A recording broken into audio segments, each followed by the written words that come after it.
the notebook hasn't arrived yet. I'm sure it will do. I've got a page at the moment to be making some notes. So you make your start, and no doubt it'll arrive in due course. Thank you very much. I'm again grateful, Mr. Chairman. These closing statements are presented on behalf of the Seamen and Waterfront Trade Union, the SWWTU, which was granted standing in these proceedings on the 14th of September 2022. The SWWTU's request to participate in the hearings before the Commission was firmly supported by the Industrial Transport Workers Federation, which is called the ITF, an international seafarers union with its headquarters in London, England. The ITF is the largest global independent international union of transport workers in all sectors in the world and operates through nearly 700 affiliate trade unions, operates in 150 countries, and of course the local affiliate is the SWWTU. The ITF connects over 20 million workers and is allied to an even larger union called the International Trade Union Confederation, the ITUC, which represents over 200 million workers. The primary missions of both the ITF and the ITUC are the promotion and defense of workers' rights and interests, including advocating for safe working environments and systems. Our client, the SWWTU, membership includes seafarers' interests, offshore workers, and other marine professionals who undertake commercial operations in many capacities and circumstances in both the private and public sectors in Trinidad and Tobago. The union has collaborated with the ILO, or the International Maritime Organization, the IMO, and the ILO, which is the International Labour Organization. These global organizations named have expressed their collective concerns with respect to the tragic circumstances in which Mr. Kazim Ali Jr., Mr. Yusuf Henry, Mr. Faisal Kurban, and Mr. Rishi Nagasar met their tragic and untimely deaths. I have taken the time to state firmly the interest which myself and Mr. Hussein Shah represent so that our involvement in the Commission's hearings can be fully contextualized. We had no interest to serve, no client to defend or represent beyond the advancement of safety for workers.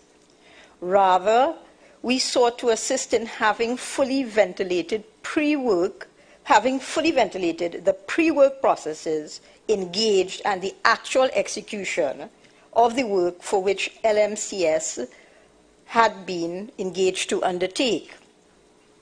We attempted also to highlight the work experience and or competencies of the various witnesses who came before the Commission, again with a view to placing into focus the personnel which each of the main parties to the inquiry placed the planning and execution of the pre-works, the contracted repairs to the riser at berth 6 of Sea Line 36, and the rescue of the stricken divers who ultimately became entrapped in Sea Line 36 and met their deaths in circumstances which the nation and beyond have come to know all too well. To the families who lost their sons, fathers, and brothers, and to the deceased men's friends and loved ones, we extend our deepest condolences. It is our clients and their legal team's most fervent wish that the proceedings before the Commission and its eventual findings will bring some closure and sense of justice. Other legal teams will, no doubt, engage in other processes in due course, which will have the effect of further ventilating and resolving the facts and evidence which were elicited during the Honourable Commission's proceedings. The Honourable Commission has been tasked inter alia with making such recommendations which address the shortcomings, which will have the effect of addressing the shortcomings of the work processes of the two main parties before the Commission. No doubt the roles of other parties such as the Trinidad and Tobago Coast Guard, TTCG, may be examined. Similarly, our client has committed to use its role in such organizations as the ILO and the IMO to bring about improvements in the work standards touching and concerning, in particular, the diving industry in Trinidad and Tobago. No doubt the findings and the ultimate report of the Honorable Commission will be the foundation of these objectives. As we learned from the witness statement submitted by the Trinidad and Tobago Bureau of Standards, only a voluntary standard for commercial diving exists in Trinidad and Tobago, which can be used by choice by the stakeholders in the industry, and I quote, at their own discretion to guide their operating practices. Despite the fact that Trinidad and Tobago boasts a mature oil and gas sector, as well as a shipping industry, the powers that be have taken no step to regulate the diving industry, which plays an integral and supportive role in these industries which employ thousands of men and women. By any objective standard, this is simply an unacceptable state of affairs. Our client's respectful recommendation is that a regulatory framework be put in place for commercial diving operations in Trinidad and Tobago. This would include prescribing minimum certification for persons undertaking commercial diving works, audit and certification of schools providing instructions to such persons, inspection and audit of diving equipment. We would expect that the said regulatory framework would include robust powers of oversight, enforcement and prosecution of employers who depart from what would now be a mandatory regulatory framework. The interests we represent are of the considered view that if such standards, even on all fours with the 2010 voluntary standards annexed to the witness statement of Ms. Ramachala of the TTBS, had been implemented, then the tragedy which occurred on the 25th of February 2022 may very well not have occurred. And in the event that a Delta P incident occurred, the divers could and would have been retrieved from inside, would have been retrieved through topside tendering. I will not seek in a detailed way to critique the actions or inactions, Mr. Ramada has done that so much better than me, of the main protagonist in respect of the circumstances which led to this unfortunate tragedy. This task will also fall to the learned counsel to the Commission.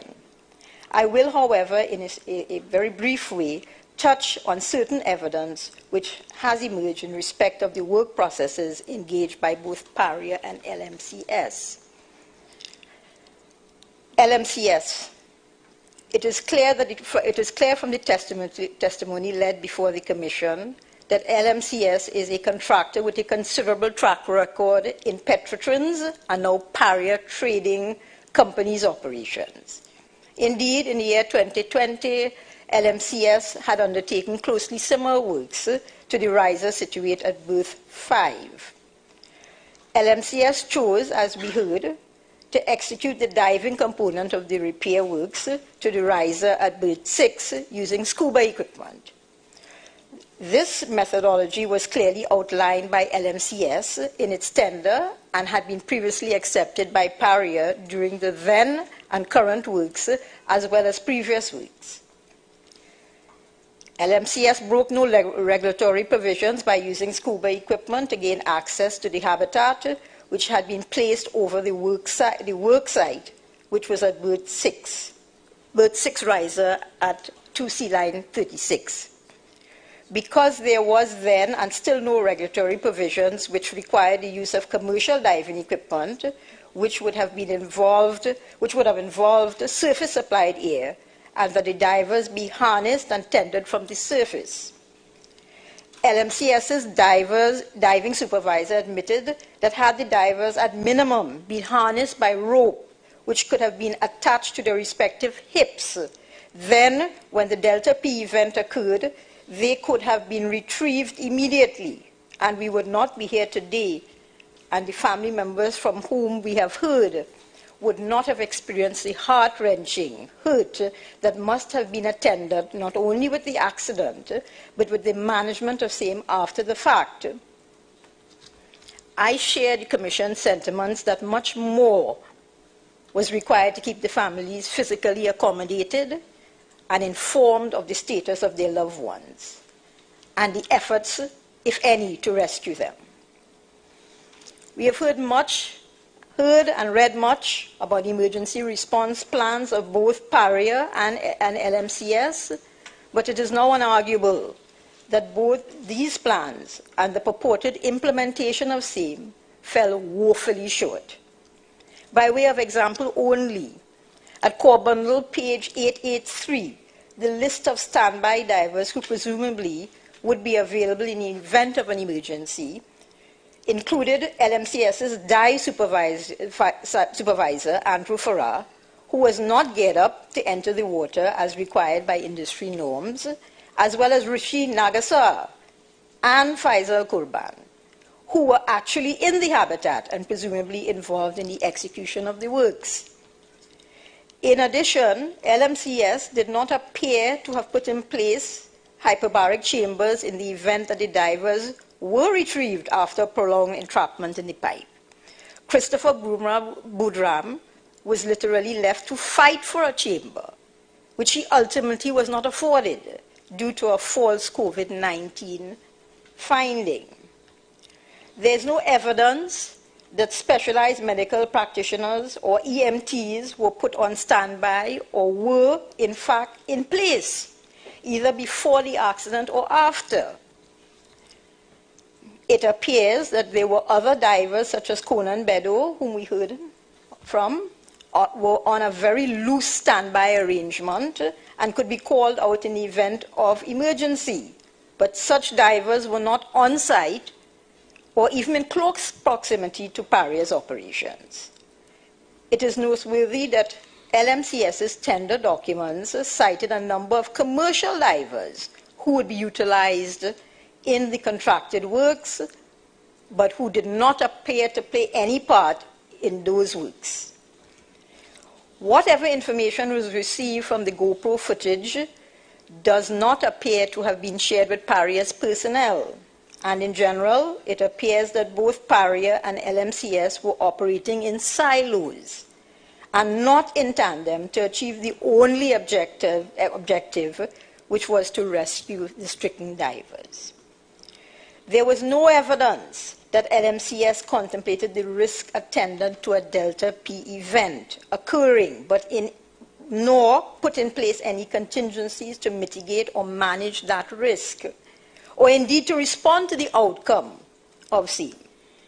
To the contrary, by removing an unquantified amount of line contents in sea line 36 and introducing air into the line, LMCS created the environment for differential pressures to exist, which ultimately led to the Delta P event, which caused the 5 divers to be sucked into the pipeline. Even though LMCS was a well-experienced contractor, they failed to recognize the inherent risk to their divers in removing the habitat and the decommissioning of the air compressor, which was pumping oxygen into same, and for that matter, removing the flange at berth 5. Paria. Senior and more junior officers of Paria gave evidence before the Commission. On the round, these employees of Paria and or Kenson were content to advance that the contract put out to tender and eventually awarded to LMCS was a turnkey one and a specialist job for which a competent specialist contractor had been sought. This position was oft-repeated, starting with Mr. Hassan Mohammed. It is pellucid that Paria relies on outsourced employees and outsourced contractors to undertake not only its day-to-day operations, but also its technical work, such as repairs to pipelines.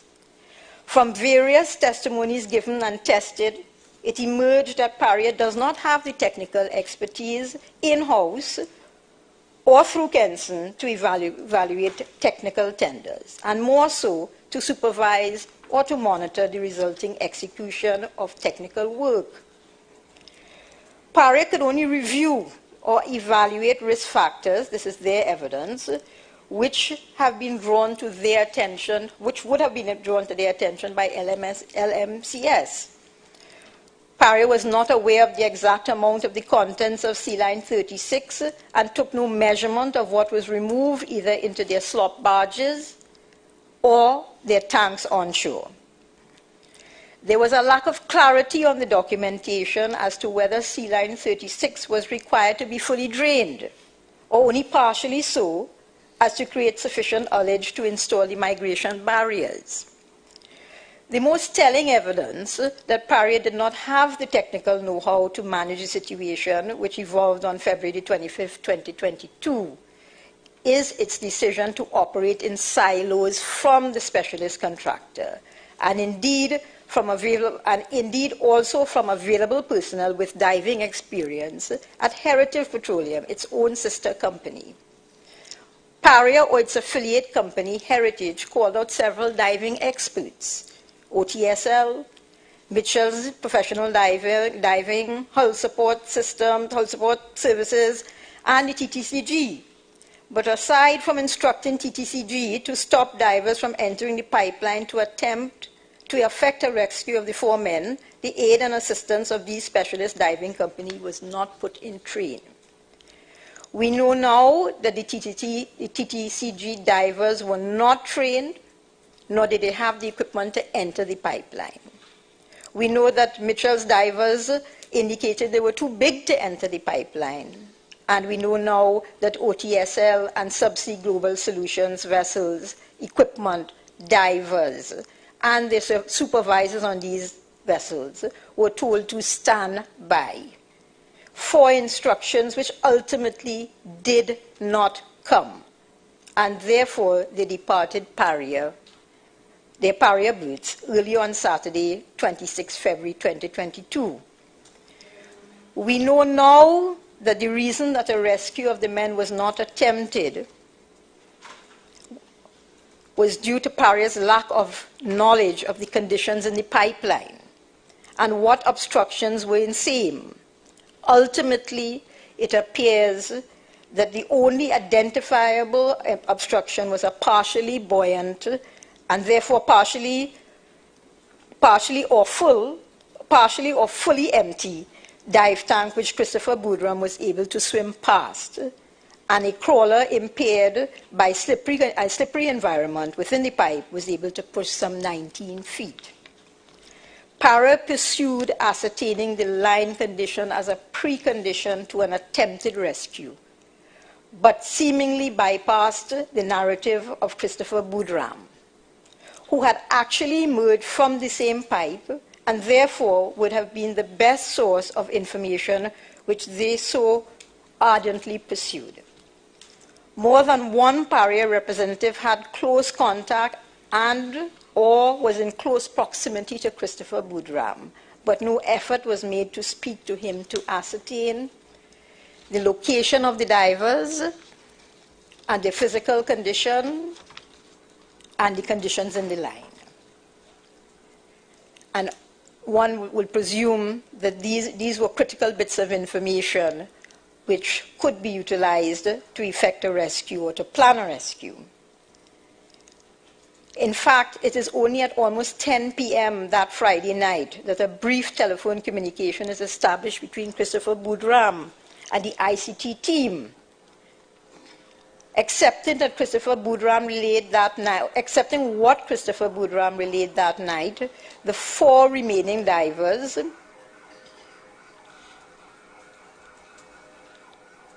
I'll give the competition a little time.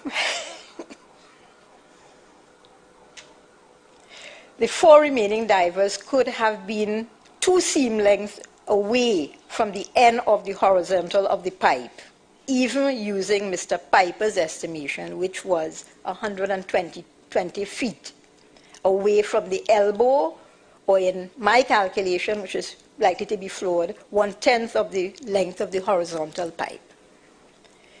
Even when it became clear that a borescope, an ROV, and a crawler could not successfully maneuver the pipeline, Paria did not allow willing, able, and available divers to attempt a rescue, even though that by at least somewhere between 7 p.m. and 8 p.m., there was optimal equipment and sufficiently trained and experienced commercial divers on site.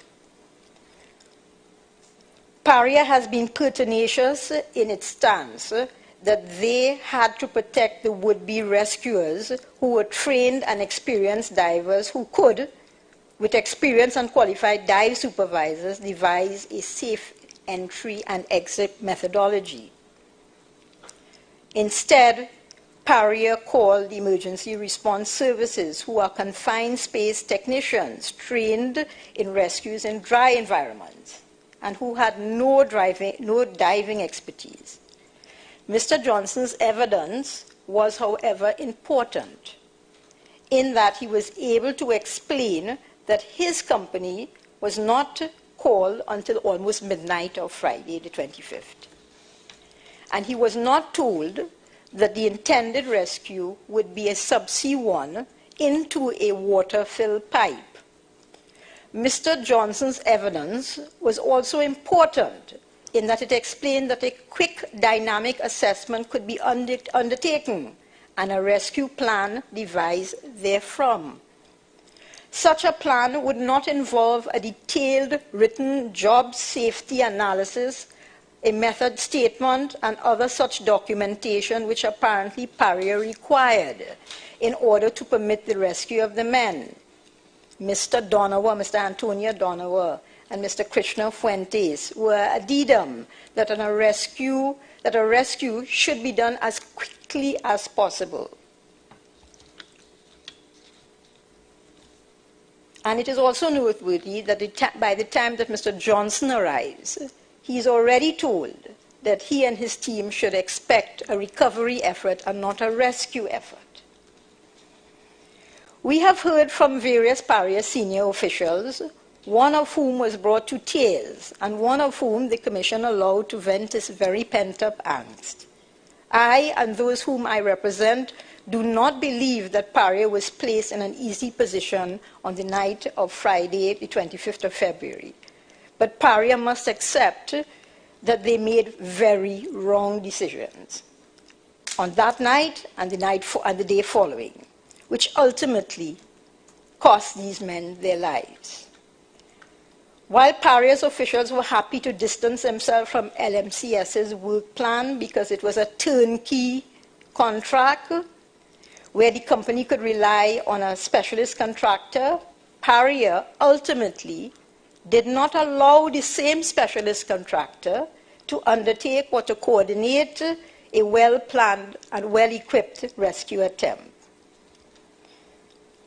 Paria was not even prepared to rely on the diving expertise residing with its sister company, Heritage. We heard from Mr. Piper that an air hose in his witness statement, that an air hose should be sent down to the men in order to provide air to them. We hear nothing further of that, other than that one line in his witness statement. And ultimately, no such air hose was sent to the men, whether through PVC or any other mechanism, as Mr. Ramadar has said. In this inquiry, there were many villains. And I know counsel here today will vilify and exculpate the protagonists in equal turn.